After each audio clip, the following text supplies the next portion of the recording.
My name is Maya, and I'm 24 years old. From the age of 12, I had a dream to transition. As a young adult, I moved to a Middle Eastern country and lived my life as a man for several years with the goal of medically transitioning. I think that the trans identity allowed me to rationalize and understand my sexual orientation.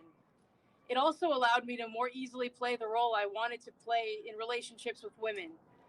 I like taking on the traditional roles of men in my relationships, opening doors, buying flowers, giving up my seat on the bus, and other acts of chivalry which Western societies seem to have largely abandoned.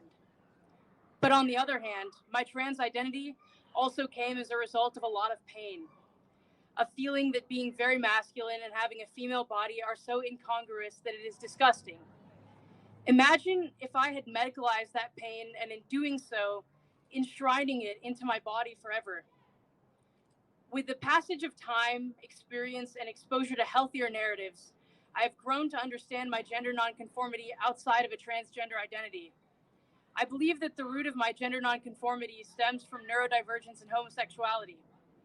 It is well known that many adult homosexuals were gender nonconforming children. However, fewer people know that children who have specific traits consistent with the autism spectrum tend to also be naturally gender nonconforming themselves. Someone who has problems understanding social norms and expectations is less likely to be influenced into normative behavior simply because they are unable to or uninterested in perceiving it and replicating it. In my case, I never truly desired to fit in with other girls. The thought honestly never crossed my mind.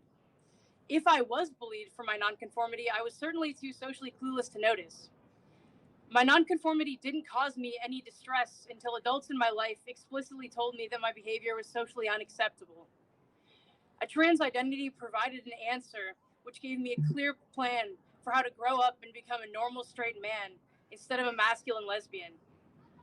People who are immersed in the gender world are familiar with the term ROGD, rapid onset gender dysphoria. Just as confused and distressed kids are looking for a framework by which to understand their experiences and desires, so are parents. Many parents, upon learning about the phenomenon of rapid onset gender dysphoria, want to rationalize their child's nonconformity as merely the result of social contagion rather than exploring other factors.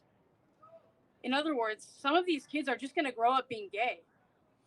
And although being gay is more acceptable today in Western societies than it has been previously, there is still so much work to be done. Parents need to know that although ROGD is absolutely a relevant and helpful framework, not every trans-identified teenager is ROGD. In any case, parents should be curious about the underlying reasons for their child's trans identity, asking thoughtful questions in a non-judgmental way in order to understand what the trans identity means for their child. If you suspect that gender dysphoria emerges in a child who is questioning their sexuality, don't refer to gay youth organizations, as they are ideologically captured. Rather, strive to include people from all backgrounds in your family life. Introduce your child to older gays and lesbians so they can envision a future for themselves outside of a trans identity. Thank you.